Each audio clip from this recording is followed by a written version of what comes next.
पान करने की मुख छोटा है, इसलिए बछड़े के मुख से दूध बहता हुआ नीचे चला जा रहा है।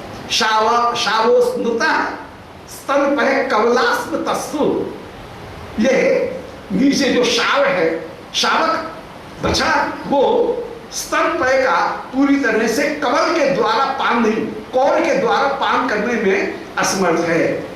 और उस समय श्री कृष्ण का ही दर्शन करते हुए ये एकदम जड़ होकर के गैया विराजमान है। उस समय श्री कृष्ण को चाटती हुई विराजमान है। ये बछड़े के प्रति इनमें प्रेम नहीं है, बछड़े के द्वार से भी ज्यादा प्रेम इनका श्री कृष्ण के प्रति हो रहा है। अब वो ही जो दशा है उसका ही वर्णन कर रहे हैं कि वेणु नाम भयते गा हरऊ। श्री श्याम सुंदर वेणु बजा करके मुक्ते नंदन चंदनी इंदु तिलके कर्पूरी कस्तूरी पिंगे रिंगणे धवल के श्यामा, ये कहकर के जिन जिन गैयाओं का नाम पुकार रहे हैं, गंगे यमुने सरस्वती गैयाओं के नाम, और उस समय यमुना जी ये समझे कि मुझे पुकारा जा रहा है। आपने तो पुकारा यमुना नाम की अपनी गैया को, और श्री यमुना जी ये समझे कि मुझे पुकार रहे हैं। उस समय श्री यमुना जी श्याम सुंदर सरी की ही काछनी, श्याम सुंदर सरी का ही पटका, श्याम सुंदर सरी का ही मुकुट, श्याम सुंदर सरी के ही कुंडल धारण करके गृह्णन्ते पादयुगलम कमलोपहारा नद्यस्तदा तत्बुधारे मुकुंद गीत आलिंगन स्थित उन्म भुजई मुरारे गृह्णन्ते पादयुगलम कमलोपहारा। श्री नद्यस्तदा श्री यमुना, गंगा, मानसी गंगा, श्री सरस्वती कुंड पर विराजमान, पावन सरोवर में विराजमान श्री सरस्वती बहुवचन का प्रयोग किया। वृंदावन में 3 नदी तो स्पष्ट रूप से विराजमान, श्री यमुना जी विराजमान है ही, मानसी गंगा के रूप में श्री गंगा जी विराजमान है, और श्री पावन सरोवर इत्यादि में जितने भी तीर्थ वे भी विराजमान है सरस्वती।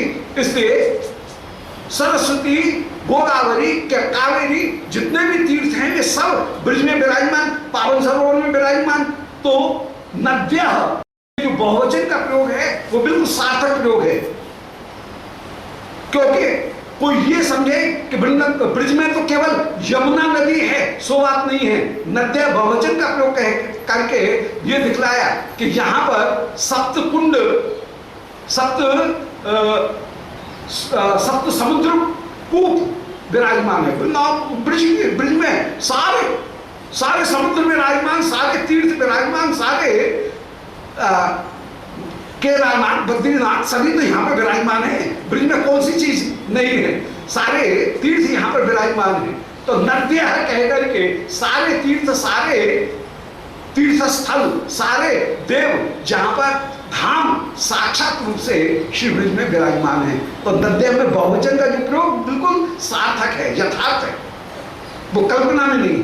तो नद्य तदा तरुधार, आपने कहा हे गंगे, हे यमुने, हे सरस्वती, आपने तो पुकारा गंगा यमुना नाम की अपनी गैया का नाम है, उस गैया का नाम लेकर के पुकारा। परंतु श्री मानसी गंगा ये विचार कर रही हैं कि मुझे पुकार रही दिखे, श्री यमुना जी विचार कर रही हैं मुझे पुकार रहे हैं। उस समय श्री यमुना जी स्वयं श्याम सुंदर के पास में अन्य अपनी यूथेश्वरी बन करके यूथ के अन्य नदियों को संग में लेकर के श्याम सुंदर के पास में अभिसार करती हुई विराजमान। श्री यमुना है सुरुत पक्षा, और सुरुत पक्षा होकर के कभी श्री किशोरी जी के साथ में मिलती हुई विराजमान।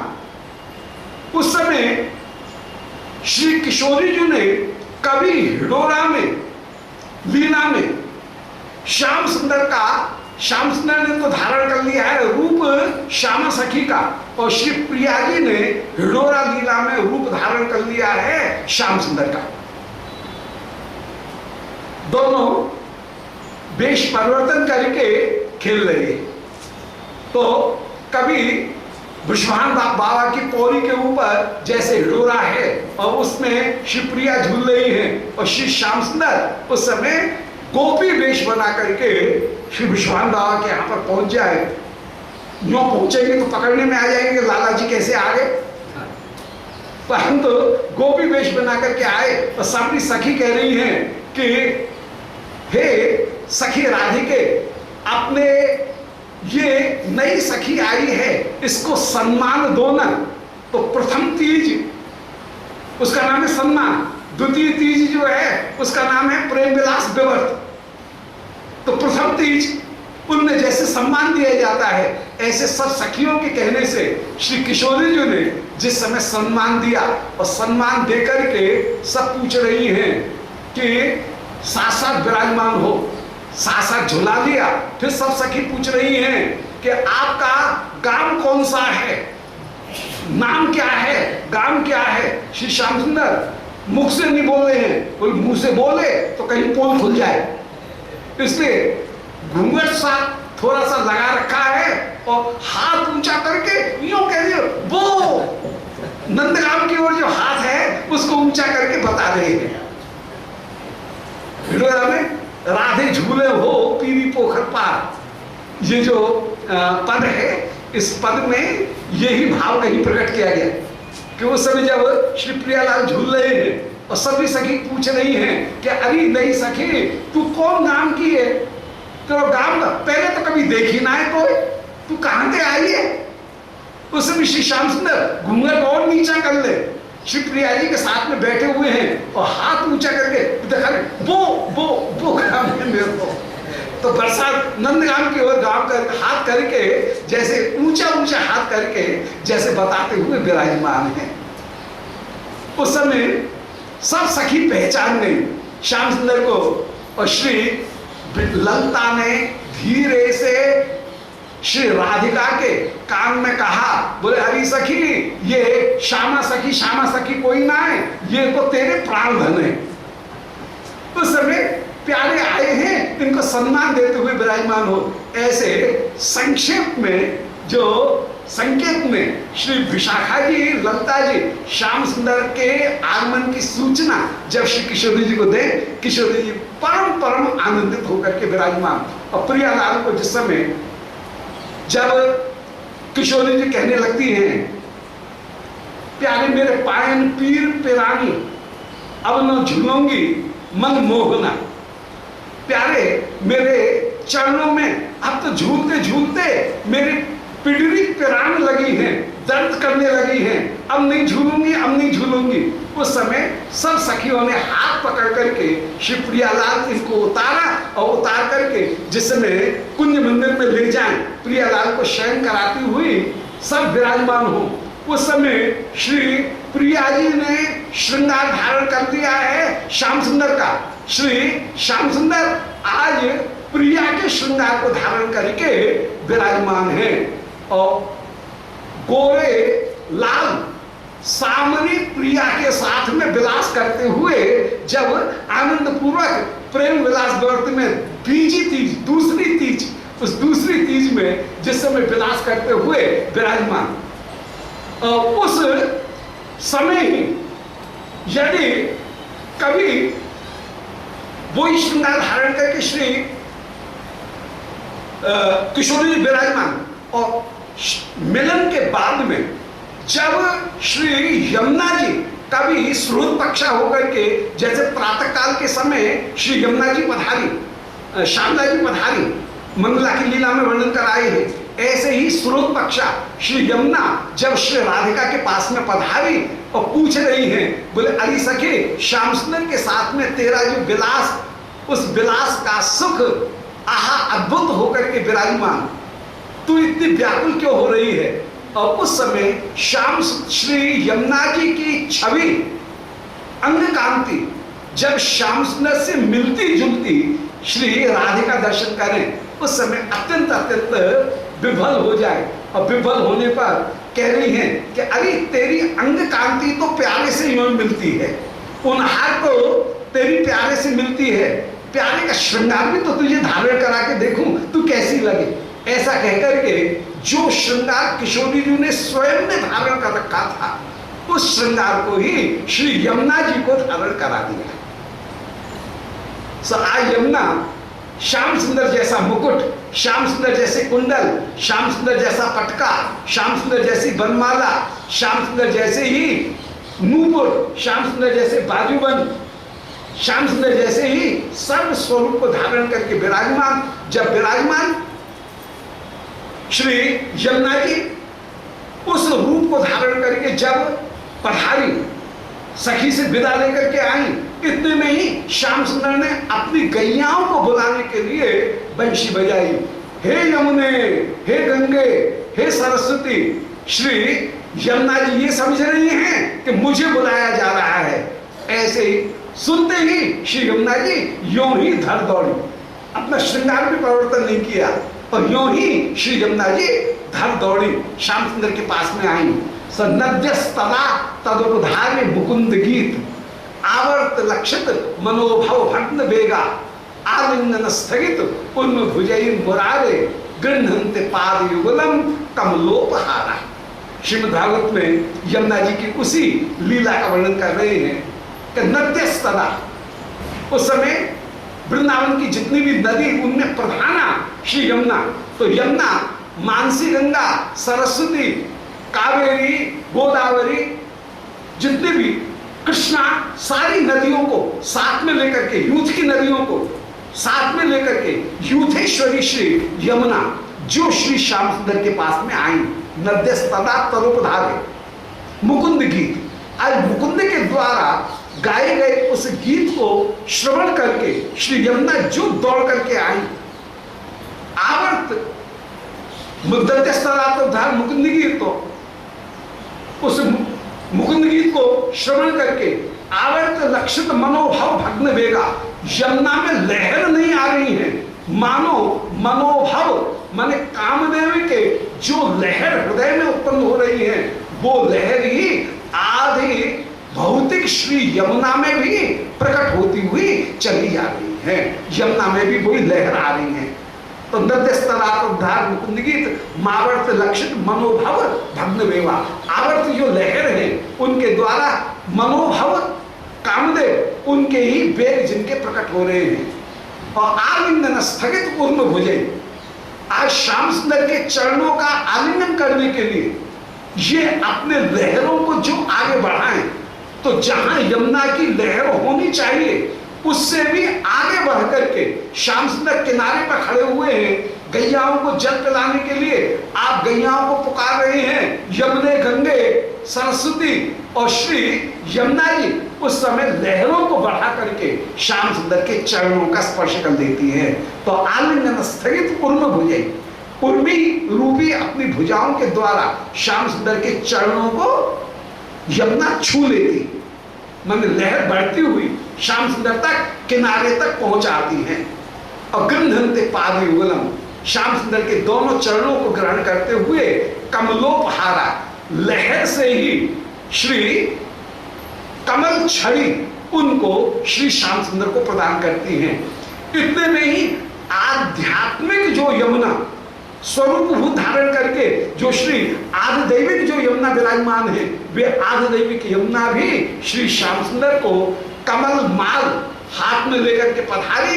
श्री गोपाल के कंठ में कमल माल धारण करा करके श्री गोपाल को कमल छड़ी प्रदान करते हुए विराजमान होती हैं। और उस समय श्री यमुना जी के द्वारा समर्पित कमल की माला, कमल छड़ी, इनको ग्रहण करके श्री गोपाल कृष्ण श्री श्रीनाथ जी अपूर्ण रूप से शोभा को प्राप्त हो रहे हैं।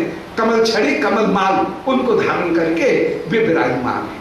यहां उसी लीला का कहीं अनुसंधान करते हुए कह रहे हैं कि वेणु नाग भयते गा हरो, जब श्री श्याम सुंदर वेणु के द्वारा गैयाओं को बुला रहे हैं और गैयाओं के बहाने जब श्री यमुना आदि भी मूर्तिमान स्वरूप धारण करके श्याम सुंदर के पास में आ जाएं, तो भेद तो ध्रुव मरंत वृष्टि भी तो उपस्थित हो जाती हैं श्याम सुंदर की सेवा करते हुए विराजमान। इसी तरह से श्याम सुंदर के बंशी बजाने के कारण ही, बजाते ही तो भेद तो ध्रुव मरंत वृष्टि भी,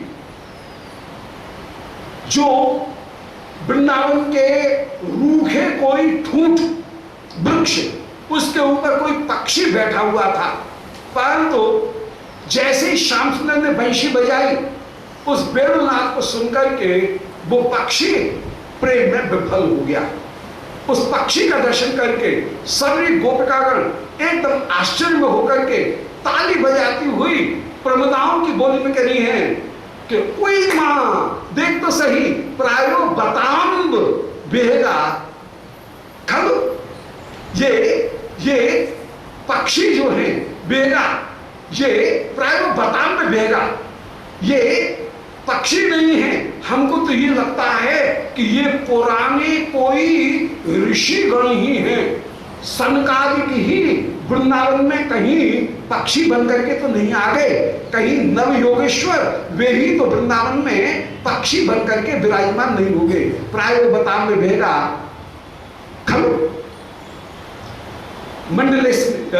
बनेस्मिन, यहां पर इस वन में ये पक्षी ही आ गए हैं जो कि श्रीमंत मीलित दिशो विगतान्यवाचः, श्याम सुंदर के वेणु को जब सुनते हैं उस समय आंख बंद करके ये वेणुनाद श्रवण करते हुए विराजमान। उस समय श्याम सुंदर के वेणु बजते ही ये ऐसे मूर्छित हो जाते हैं कि यद्यपि ये अभ्यस्त हैं कि ये कहीं बैठे बैठे सो सकते हैं। पक्षी को सोने के लिए सोते समय भी डाली के ऊपर बैठा हुआ है तो डाली छूटेगी नहीं, वो अभ्यास के कारण डाली को पकड़ा बैठे रहेगा। जब तक उसमें प्राण है तब तक डाली से गिरने का निद्रा में भी उसको भय नहीं है, वो बैठे बैठे भी डाली को पकड़े पकड़े भी सो सकता है।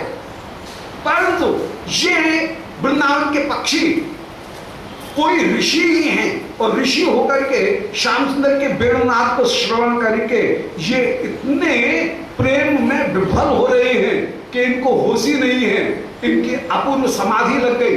अब कहीं मूर्छा आने पर ये गिर नहीं जाए, इसलिए श्री लीला शक्ति उस ठूठ में भी तुरंत ही हरे पत्ते उत्पन्न कर देती हैं। और जब वे मूर्छित होकर के गिरते हैं तो गिरेंगे नहीं, उनके लिए पहले से ही कोच तैयार है, सुंदर आस्तरण वाला सुंदर गद्दा तैयार है, जिसमें मूर्छित होकर के गिरे तो ये धरती के ऊपर नहीं गिरेंगे। निद्रा में तो ये पकड़े रहेंगे, परंतु जब मूर्छा की दशा में आ जाएंगे उस समय तो गिर सकते हैं, परंतु मूर्छा की दशा में भी गिरेंगे नहीं। वहां पर आप ये श्रीमंत मीलित दृशो विगतान्यवाचः, उस समय नए जो पत्ते उत्पन्न हुए उन पत्तों के आस्तरण के ऊपर गद्दा तकिया लगा करके वही मूर्छित होकर के पक्षी गिर जाते हैं। और उस समय श्याम सुंदर के उस निनाद को श्रीमंत मीलित दशा आंख बंद करके चुप होकर के सुनते हैं। जब श्याम सुंदर एक स्वर के बाद में दूसरा स्वर बदलते हैं तब बीच का जो समय है उस समय को कहते हैं मूर्छना, मूर्छा। उस मूर्छा के समय ये कभी बड़ाई में जय हो ऐसा कहकर के गायन करते हैं। तो कृष्णेक्षितम तद्वितम कल वेणु गीतम आरुही ये तुम भुजान रुचिर प्रबालन, आरुही ये तुम भुजान बैठे हुए थे रूखे ठूठ के ऊपर, परंतु रुचिर प्रबालन, उसी समय उस सूखे ठूठ में रुचिर प्रवाल आ गए, नए पत्ते आ गए। और श्रीमंत मीलित दिशो विगतान्यवाचः, उसमें नेत्र बंद करके उस श्याम सुंदर के वेणुनाद को सुनते हैं। अब इतना सुंदर वेणुनाद हो रहा है, प्रशंसा तो करनी पड़ेगी, तो ठीक समय पर ये प्रशंसा करते हैं। कोई संगीत का जानकार है, इस बात की जानकारी उसकी प्रशंसा से ही पता लग जाती है। यदि गलत समय में ताली बजाएगा, गलत समय में बाबा करेगा, पता लग जाएगा कुछ नहीं जानता है संगीत के बारे में। ठीक समय पर कहीं स्वर का ठीक प्रयोग हुआ है, उस समय जो संगीत का जानकार है वो ताली बजाएगा तो पता लग जाएगा हाँ ये संगीत के जानकार हैं, तो ये भी शास्त्र के जानकार होकर के ये सारे पक्षी विराजमान हैं। प्रायो बताम में बेगा मुनियो बनेस्मिन, ये ऋषि ही आज मानो इस वन में विहंग होकर के विराजमान हुए हैं। श्रीमंत मिलित दिशा, ये कृष्ण क्षतम तदुदितम, कृष्ण के द्वारा गाए गए कल वेणुगीतम, जो अपूर्व वेणुनाद है, उस वेणुनाद को आरुह्य तुंगभुजान रुचिर प्रवालन, वृक्षों के ऊपर बैठ करके भी श्रवण कर रहे हैं। और श्रीमंत मिलित दिशा, नेत्र बंद कर रहे हैं। विगतान निवाचा, श्याम सुंदर जिस समय गाएंगे उस समय सभ्यता के कारण बीच में बोलेंगे नहीं, बिल्कुल चुप होकर के ध्यान से सुनेंगे। जब श्याम सुंदर गायन बंद करेंगे उस समय वाह वाह वाह वाह वाह वाह कह करके ताली बजाएंगे, प्रशंसा करेंगे। ऐसे श्रीमंत मिलित दिशो विगतान निवाचा, बीच में नहीं बोलेंगे, ठीक समय पर जो उचित क्षण है, उस उचित जहां पर कला का विस्तार हो रहा है, उसी का आदर देते हुए, उसी को सम्मान देते हुए ठीक समय पर विगतान निवाचा, ये जय हो कह करके प्रशंसा करेंगे। श्याम सुंदर जब चुप हो जाते हैं तब ये बोलते हैं। जब श्याम सुंदर वेणु बजाते हैं उस समय मूक होकर के आंख बंद करके श्रवण करते हुए विराजमान है। तो वेणुनाद भयति गा हरम, श्री श्याम सुंदर ने वेणु के द्वारा गैयाओं को बुलाया। गैयाओं को बुलाने में यमुना जी भी आ गई। फिर तृणों भेद तो द्रुम, वृक्ष जो है उनमें तृणों का उद्भेद हो गया। उनमें वृंदावन की भूमि में तृण उत्पन्न हुआ है और वृक्षों में सुंदर नए पत्ते प्रवाल निकल आए और उनमें से मकरंद वृष्टिता, मकरंद की वृष्टि होने लगी। रूखे पेड़ में भी मकरंद की वृष्टि होने लगी। और भू अप्रवर रोम हर्ष भाव, वृंदावन की जितनी भी भूमि है वो भी रोम हर्ष से युक्त होकर के विराजमान हो रही हैं। अपूर्व शोभा से युक्त होकर के वृंदावन की भूमि भी विराजमान हो रही है। स्वेदिनी जब सहसा रसात अभूत, और उस समय ऐसा लगता है कि वृंदावन की भूमि स्वेदिनी माने प्रश्वेद से युक्त हो रही है। ये गा वृंदावनम सखी भुवो वितनोद कीर्तिम यद देवकी सुत पदाम्बुज लब्ध लक्ष्मी गोविंद वेणु मनमत्त मयूर नृत्य प्रेक्षाद्र सांग वपरतान्य समस्त सत्वम। वो उसी गीत का जो भाव है वो यहां पर प्रकट कर रहे हैं कि वृंदावनम सखी भुवो वितनोद लक्ष्मी, वृंदावन ने सारी पृथ्वी के भाग्य को जगा दिया। वृंदावन नहीं होते तो भारतवर्ष की महिमा नहीं होती, भारतवर्ष की महिमा नहीं होती तो पृथ्वी की महिमा नहीं होती। संपूर्ण सृष्टि की, पृथ्वी की महिमा का मूल कारण श्री वृंदावन। तो वृंदावन सखी भुवो वितनोद कीर्तन, वृंदावन संपूर्ण जगत को कीर्ति प्रदान करने वाले हैं।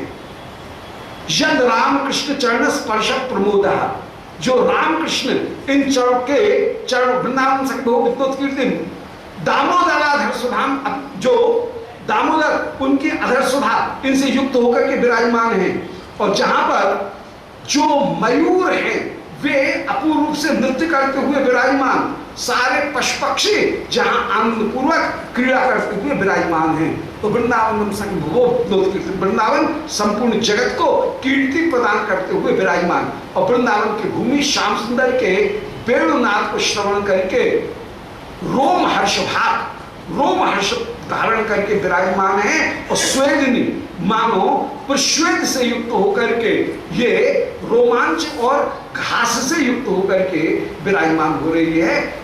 ऐसी श्री वृंदावन की उस समय भूमि हो गई। तो श्याम सुंदर ने उस समय वेणुनाद करके अपनी बंशी को, बंशी रूपी दूती को श्री किशोरी जी के पास में भेजा और उस वेणुनाद को सुन करके सारी गोपिकागण वृंदावन की शोभा का ये वर्णन कर रही हैं। और ये वेणु माधुरी अपूर्व रूप से प्रकट हो रही है। बोलो वृंदावन बिहारी लाल की जय, वेणु विद्योत बिहारी की जय, निताय गौर हरि गोविंद जय जय गोपाल जय जय गोविंद जय जय गोपाल जय। श्रीमान रास रसारंभी वंशीवट तटस्थितः कर्षण वेणुस्वरैः गोपी गोपीनाथ श्रीयोस्तु नः।